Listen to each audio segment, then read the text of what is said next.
नमस्कार दोस्तों आइए हम लोग जो है आज फोर्थ सेमेस्टर का एक सेट सॉल्व करते हैं जो कि अभी 2023 में पेपर हुआ था। तो 2024 में जो है पेपर होने की उम्मीद लगभग जनवरी में है, और जनवरी में भी क्या कहें कि 15 जनवरी के बाद है। तो आइए जो है हम लोग एक पेपर सॉल्व करते हैं। आज जो है पूरा ये पेपर सॉल्व करेंगे, ठीक है। तो चलिए शुरू करते हैं। पहला जो क्वेश्चन है, जैसा कि हम लोग जानते हैं कि पहले 5 क्वेश्चन क्या होते हैं, MCQs होते हैं ना, बहुविकल्पीय होते हैं। तो इसमें जो पहला क्वेश्चन है 3x is equal to 4.5, 4x plus y is equal to 14। इसमें पूछा है y की वैल्यू क्या होगी। तो देखिए दोस्तों, यहाँ से हम लोग क्या कर लेंगे, x की वैल्यू फाइंड कर लेंगे। तो ये हो जाएगा 1.5, 15 3 क्या होता है 45 होता है। तो x का मान यहाँ से निकल जाएगा। x का मान अब हम लोग यहाँ पर रखेंगे, 4 into 1.5 plus y is equal to क्या हो जाएगा 14। 15 चौके 60 होता है, 60 का हो जाएगा 6। तो y का मान कितना हो जाएगा 8। 14 में से 6 को घटा देंगे, कितना हो जाएगा 8। तो पहला आंसर ये हो जाएगा। इसके मुताबिक जो है देखा जाए तो ऑप्शन डी सही है, ठीक है। चलिए दूसरा क्वेश्चन देखते हैं। दूसरा क्वेश्चन दिया गया है 0, 4 टाइम्स 0, 8 1 का घनमूल क्या होगा, ठीक है। तो दोस्तों हम लोग जानते हैं घनमूल में 3 का जोड़ा बनता है।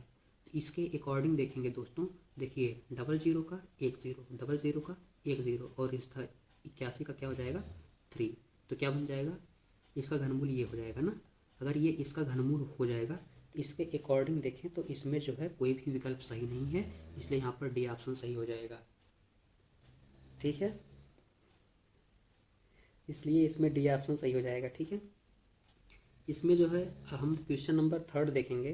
क्वेश्चन नंबर 3 में जो है 12, 13, 14, 14, 10, 12, 14, 18, 14, 20, 12, 13, इसमें पूछ रहा है दोस्तों बहुलक क्या होगा। बहुलक में पहला ही वर्ड देखिए क्या लिखा है, बहु का मतलब ये होता है जिसकी संख्या सबसे ज़्यादा हो वही क्या हो जाएगा बहुलक हो जाएगा। ये मेरे हिसाब से दोस्तों ये एक ट्रिक है, ठीक है, ये एक ट्रिक है। तो आप लोग जो है इसको ध्यान में रखेंगे।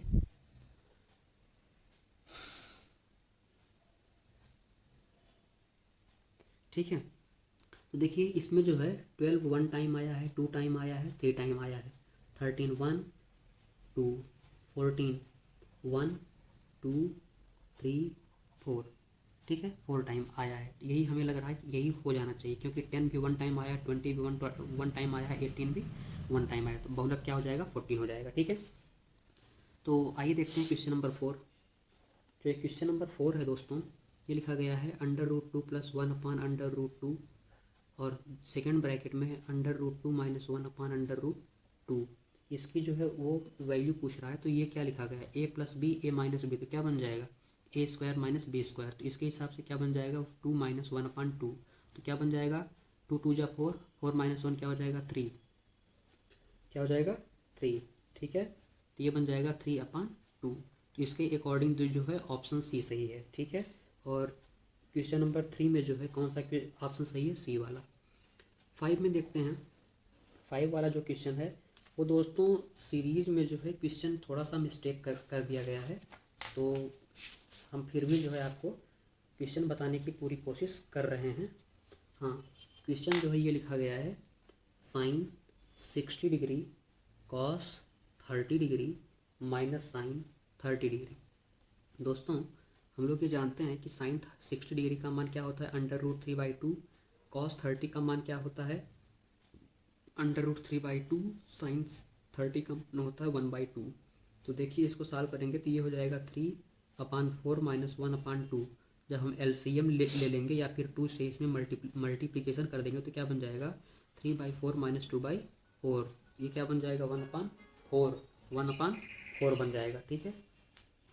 तो इसके हिसाब से दोस्तों ये जो ऑप्शन है इसमें ऑप्शन सी सही है, ठीक है, ऑप्शन सी सही है। अब आइए दोस्तों हम लोग एक बार क्वेश्चन देख लेते हैं क्या ये क्वेश्चन सीरीज में है। तो देखिए देखिए ये पहला क्वेश्चन है 3x इक्वल टू 4.5 और 4x plus y is equal to 14 के हल में y का मान क्या होगा। तो जैसा कि दोस्तों हमने अभी फाइंड किया तो वो वैल्यू क्या हो जाएगी, d हो जाएगी। इसका घनमूल क्या होगा, तो यहाँ पर देखिए 81 है तो 3 होगा, बात तो सही है। लेकिन यहाँ पर देखिए 4 जीरो है तो 2 जीरो होना चाहिए, यहाँ पर कितना है 3 जीरो है, इसलिए ये ऑप्शन गलत हो जाएगा और डी ऑप्शन सही हो जाएगा। यहाँ पर हम काउंट करेंगे तो 14 आया है 4 टाइम, इसलिए 14 इसका हो जाएगा सोल्यूशन। ये जो क्वेश्चन नंबर 4 है, 4 भी हम लोगों ने सॉल्व किया, सॉल्व करने के बाद पता लगा कि इसका ऑप्शन क्या हो जाएगा, 3/2 हो जाएगा। ठीक है, ठीक है। अगला क्वेश्चन जो है दोस्तों, वो क्वेश्चन इसमें मिस्टेक मतलब मिसप्रिंट हुआ है, तो मिसप्रिंट होने के कारण जो है हमने जो है इसको खोजा, फिर जो हमें मिला, तो इसका ऑप्शन क्या हो जाएगा, इसका ऑप्शन हो जाएगा 1/4। ठीक है, तो आइए दोस्तों अब हम लोग जो है आगे बढ़ते हैं अपने अति लघु उत्तरीय प्रश्न की तरफ। ठीक है, अब क्वेश्चन नंबर 6 हम लोग देखते हैं, ये है अति लघु उत्तरीय प्रश्न। ठीक है, तो देखिए पहला क्वेश्चन 243 का होल पावर 3/5 लिखा है। एक चीज़ दोस्तों आप लोग हरदम ध्यान रखिएगा, लोग जो है पावर फ्रैक्शन में देख करके अक्सर क्या करते हैं, डर जाते हैं। हम लोगों को डरना नहीं है। सबसे पहले समझिए ये 3/5 लिखा है तो क्या लिखा है। देखिए जब भी जो है अंडर रूट वाला चीज़ होता है तो इसको हम लोग क्या कहते हैं, 1/2 कहते हैं। इसका मतलब क्या है, नीचे 2 है तो हम लोग क्या समझ रहे हैं, अंडर रूट है इसका। और देखिए अगर यहाँ पर देखिए ये लिखा है 3 तो हम लोग क्या समझते हैं, पावर 1/3 है। इसका मतलब दोस्तों कुछ नहीं है, जो नीचे लिखा रहेगा उतना मूल निकालना है। ठीक है, अब ये नीचे 5 है ना, तो हमें पंचमूल निकालना है। ध्यान दीजिएगा, अगर नीचे 2 है तो 2 का जोड़ा बनता है, नीचे 3 है तो 3 का, ये ऐसे ही यहाँ पर 5 का जोड़ा बन जाएगा। तो आइए देखते हैं। तो 3 को, ये 243 को जब हम लोग जो है फैक्टर करते हैं तो 5 टाइम्स 3 होता है। 3 बन जा 3, 3 3 3 9, 9 3 27, 27 3 81, 81 3 ये क्या हो जाता है 243 की घात क्या हो जाता है 3/5। ठीक है, अब देखिए इसको हम लोग लिख सकते हैं 3 की घात 5 गुणे 3/5 बराबर क्या हो जाता है 3 की घात 3। इसका मान क्या आ जाएगा 27। ठीक है, तो ये हो जाएगा पहला छठा क्वेश्चन। सातवां क्वेश्चन जो है दोस्तों वो इस प्रकार से है। देखिए इसमें दिया गया है 9 विद्यार्थियों की सेंटीमीटर में ऊंचाई, 9 विद्यार्थियों की सेंटीमीटर में जो ऊंचाई है वो निम्नवत है। तो देखिए 148, 151, 153, 145, 143, 152, 155, 163, 169। तो दोस्तों देखिएगा माध्यिका निकालने का कुल जो है 2 ट्रिक होता है।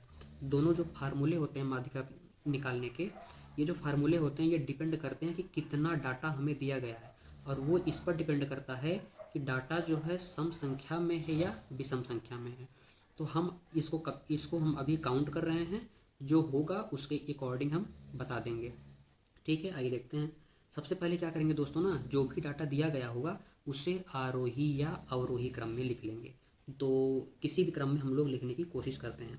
तो देखिए इसमें सबसे छोटा क्या है, इसमें सबसे छोटा है 143, उससे बड़ा क्या है 145, उससे बड़ा क्या है 148, उससे बड़ा क्या है 151, उससे बड़ा क्या है 153 2 है, उससे बड़ा क्या है 153 है, उससे बड़ा क्या है 155 है, उससे बड़ा क्या है 150, कितना हुआ 3 3 6 6 3 9, 3 3 6 1 7, अभी 2 डाटा बचा हुआ है 163 और 169।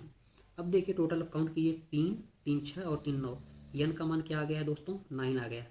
तो इस कंडीशन में हम लोग क्या करते हैं कि जो माध्यिका होता है ME, इसका फार्मूला जो होता है n+1/2 हो जाता है। ठीक है, तो इसका मान जो है इस तरीके से हम लोग जो है निकाल लेते हैं। और जो सम संख्या वाला होता है दोस्तों वो होता है n/2 वां पद, और जो है n/2 वां पद प्लस n/2 + 1 वां पद होता है। ठीक है, तो इसका जो फार्मूला हो जाएगा n+1/2 वां पद। ठीक है, तो क्या हो जाएगा 9 और 1 10, 10/2, 10/2 का मतलब हो जाएगा 5वां पद। ठीक है, तो जो 5वां पद दोस्तों वो क्या है हम लोगों का, देखिए 152 है। क्या है 152 है। तो 152 इसका क्या हो जाएगा, ये माध्यिका हो जाएगा ना। आइए दोस्तों अब हम लोग अगला क्वेश्चन देखते हैं अपना, ठीक है। चलिए दोस्तों अब हम लोग देखते हैं क्वेश्चन नंबर 8। तो दोस्तों जो क्वेश्चन नंबर 8 है वो देखिए, x square plus x minus 12 is equal to 0। इसको हमें हल करना है दोस्तों। हम लोग इसका फैक्टर कैसे करेंगे, अगर हम वास्तव में फैक्टर को समझाएंगे तो थोड़ा सा टाइम जो है कंज्यूम होगा, लेकिन अभी हम यहाँ पर चूँकि सेट सॉल्व कर रहे हैं तो हमें कम से कम टाइम में सेट को जो है सॉल्व करना है, ताकि वीडियो भी बहुत ज़्यादा लंबी ना होने पाए। इसलिए अभी हम यहाँ पर समझाएंगे नहीं, लेकिन बाद में या नेक्स्ट वीडियो में जो है हम पूरी कोशिश करेंगे कि फैक्टर को कैसे करते हैं तो हम समझा देंगे। आइए देखते हैं। तो ये हो जाएगा x square plus 4x minus 3x minus 12 is equal to 0। तो यहाँ पर देखिए x हो जाएगा x प्लस 4, यहाँ पर 3 ले लेंगे, ये हो जाएगा x plus 4 is equal to 0। अब देखिए यहाँ पर x प्लस 4 को कॉमन कर लेंगे तो क्या बचेगा, x minus 3 is equal to 0। यहाँ से हम लोग अगर दोस्तों देखने की कोशिश करें, इन दोनों का मल्टीप्लिकेशन 0 है, इसका मतलब है दोनों में से कोई ना कोई एक 0 होगा।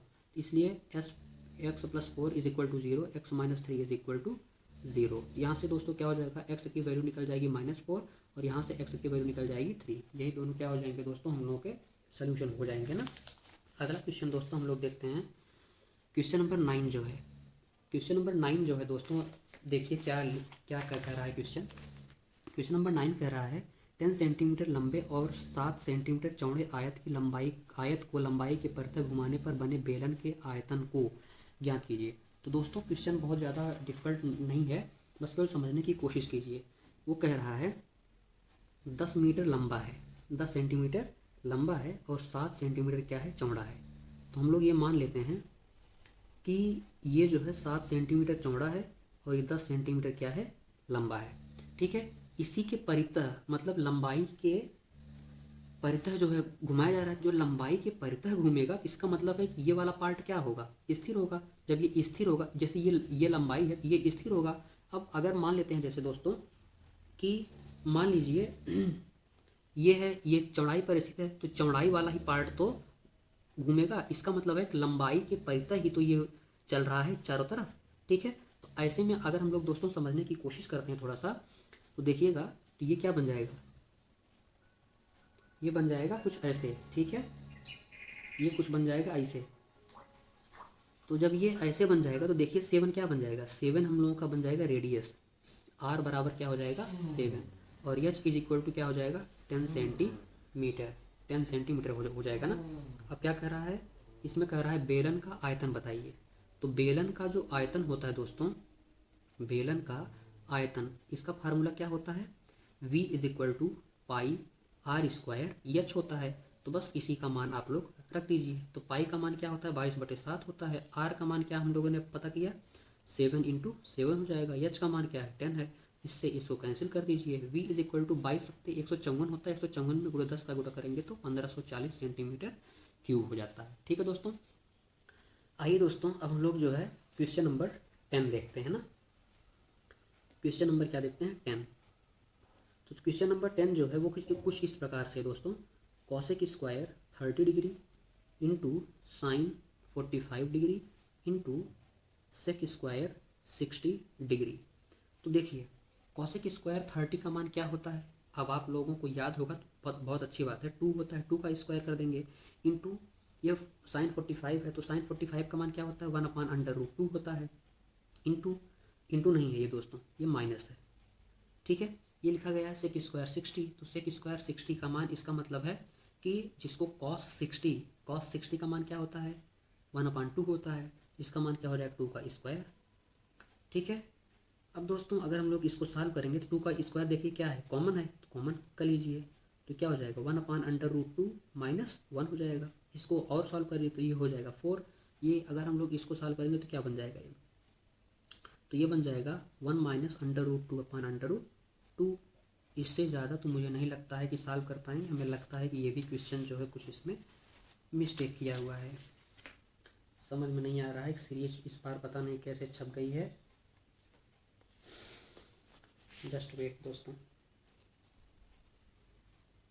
चलिए अगर यही दिया गया है हम लोगों को तो हम लोग यही सॉल्व करेंगे। बस एक काम और कर देंगे, सही ये भी है, ठीक है। आपका नंबर नहीं कटेगा। लेकिन एक चीज़ हम लोग कर लेंगे, और जैसे ये 4 है ना, इसको लिख सकते हैं 2 × 2, तो 2 × 2 को 2 × √2 लिख सकते हैं ना। तो ये हो जाएगा 1 - √2 अपन √2 कर देंगे, तो ये इससे कैंसिल हो जाएगा। तो क्या हो जाएगा 2 √2 ब्रैकेट में 1 - √2 हो जाएगा। ठीक है। अगला जो क्वेश्चन है दोस्तों, वो क्वेश्चन इस प्रकार है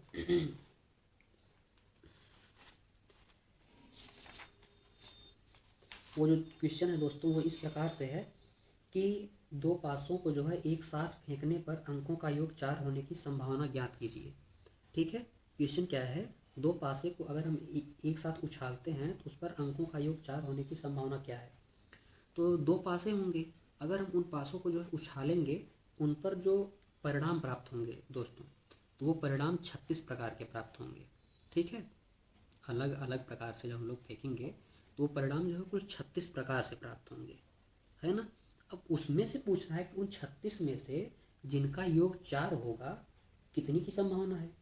तो ऐसे में दोस्तों 12 की संभावना है कि जिनका योग 4 प्राप्त होगा। अच्छा, ये 4 कैसे प्राप्त होंगे, जैसे 1, 3 दो पासा है ना, तो किसी पर आएगा 1, किसी पर आ जाएगा 3, तो किसी पर फिर 2, 2 हो सकता है, फिर 3, 1 हो सकता है। इसी प्रकार से जो है दोस्तों 12 जो है 12 ऐसा हो सकता है कि अंकों का योग 4 प्राप्त होने की संभावना है। ठीक है। अगला क्वेश्चन जो है दोस्तों वो हम लोग ये देखने की कोशिश करते हैं। अगला क्या है, अगला क्वेश्चन है शंकु से संबंधित है। अब यहाँ से क्वेश्चन नंबर जो है 12, क्वेश्चन नंबर 12 से हम लोगों का शुरू हो जाता है लघु उत्तरीय प्रश्न, जो कि 2 नंबर के होते हैं। ध्यान से देखिएगा, क्वेश्चन बहुत ही आसान है। ठीक है। इसको अगर दोस्तों हम लोग समझने की कोशिश करते हैं तो यहाँ पर देखिए क्वेश्चन कह रहा है उस शंकु का वक्रपृष्ठ ज्ञात कीजिए जबकि चित्र दिया गया, चित्र हम बना देते हैं आप लोगों के लिए। देखिए चित्र कुछ ऐसा दिया गया है, सही बना रहा हूँ।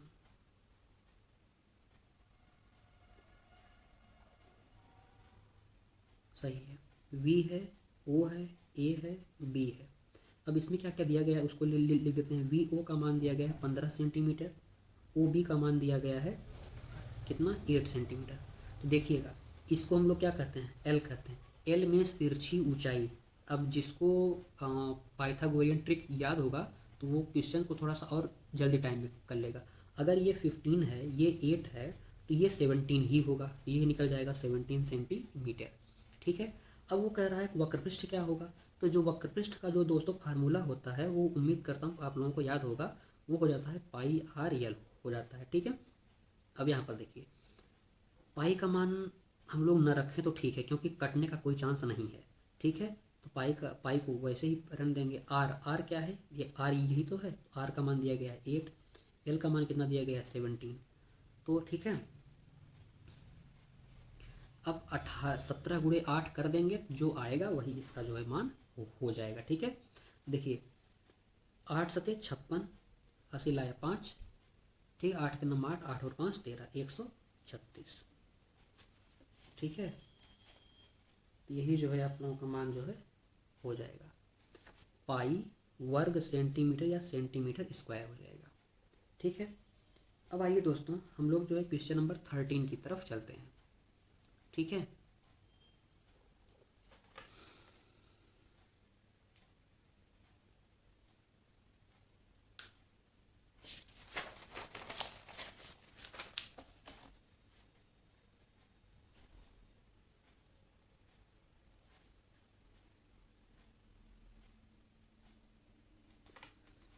चतुर्भुज है, समलंब चतुर्भुज में ये दे रहा है कि जो इसकी समांतर भुजाएं हैं, देखिए ये और ये क्या होता है, समांतर होता है।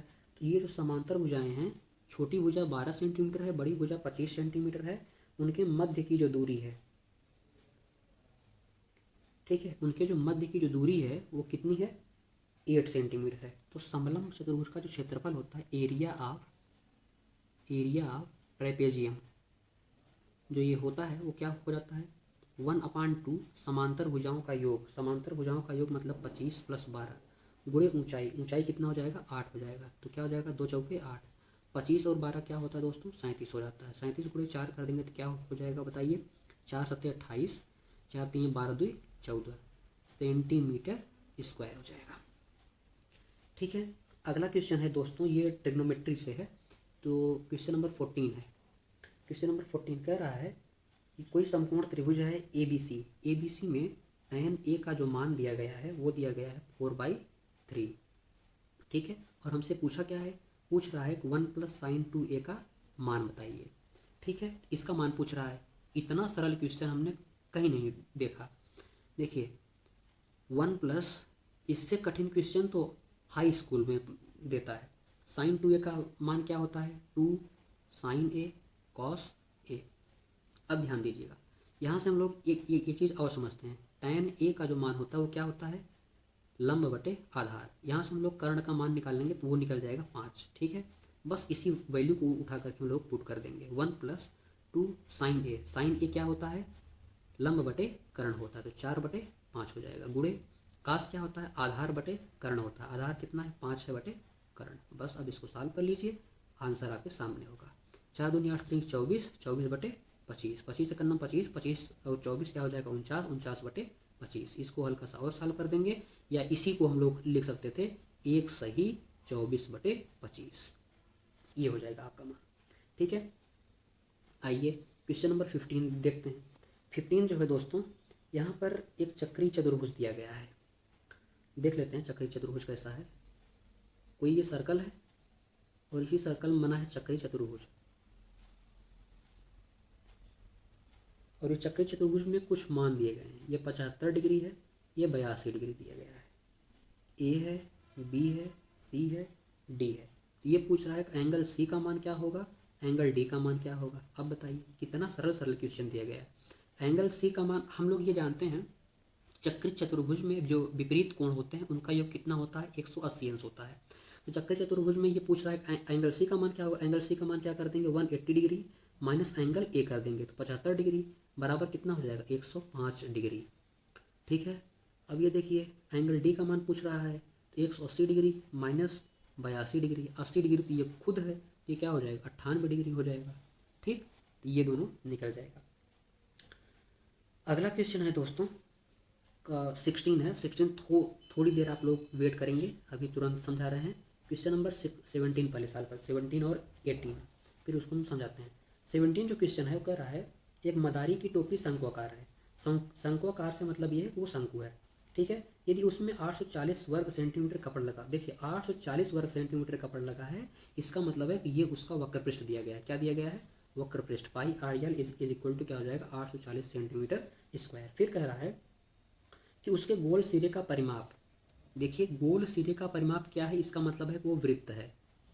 2 pi R is equal to 56 centimetre. देखिए हम कैसे समझ जा रहे हैं, ये ऐसे आप लोग जब डायग्राम बनाएंगे ना तो आप खुद समझेंगे कि ये वाला पोर्शन क्या होता है। आप बताइए ये वाला पोर्शन क्या होता है, वृत्ति ही तो अब आप बताइए हम इसको कुछ दूसरा समझेंगे क्या, गोला वोला है ये नहीं, तो ये हो जाएगा वृत्त। ठीक है, और पाई आर एल दिया गया है।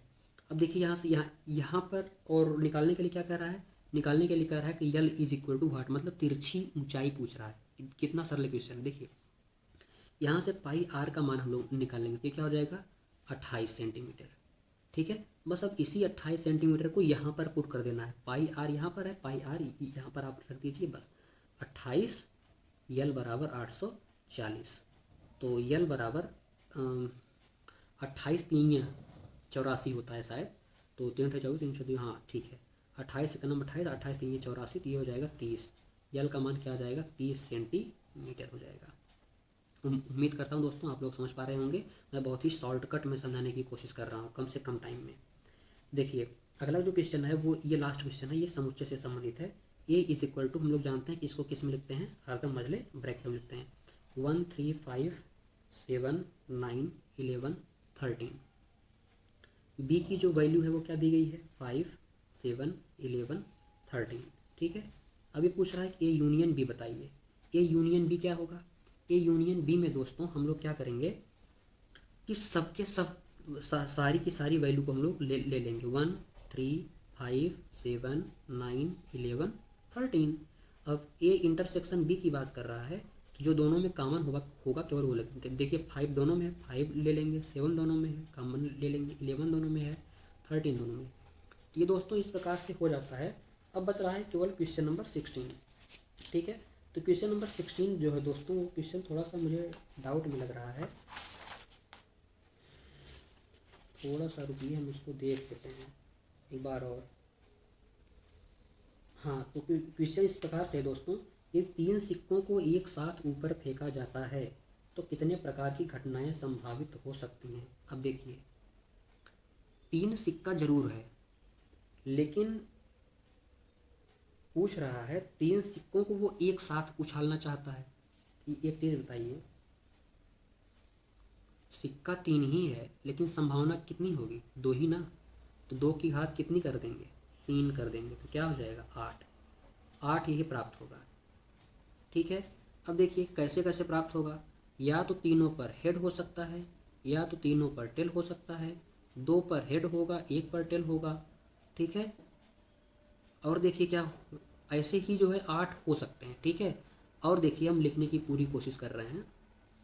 2 पर हेड हो जाएगा, 1 पर टेल हो जाएगा, और जो है एच टी एच हो सकता है, टी एच एच हो सकता है। कितना हो गया? 5 हो गया। ठीक है, फिर देखिए डबल टी एच हो सकता है। ठीक है, और क्या बचा? टी एच टी हो सकता है, और एक और बचा है, एच डबल टी, ये हो सकता है। ठीक है, तो दोस्तों उम्मीद करता हूँ कि आप लोग 2023 के पेपर को करने में एंजॉय कर रहे होंगे, और मुझे बेहद खुशी है कि मैं आज जो है कई दिनों से इसके बारे में सोच रहा था कि इसको जो है अपलोड कर दूँ। तो देखते हैं अगला जो है पेपर, हम कल उसे अपलोड करने की पूरी कोशिश करेंगे। ठीक है, थैंक यू दोस्तों।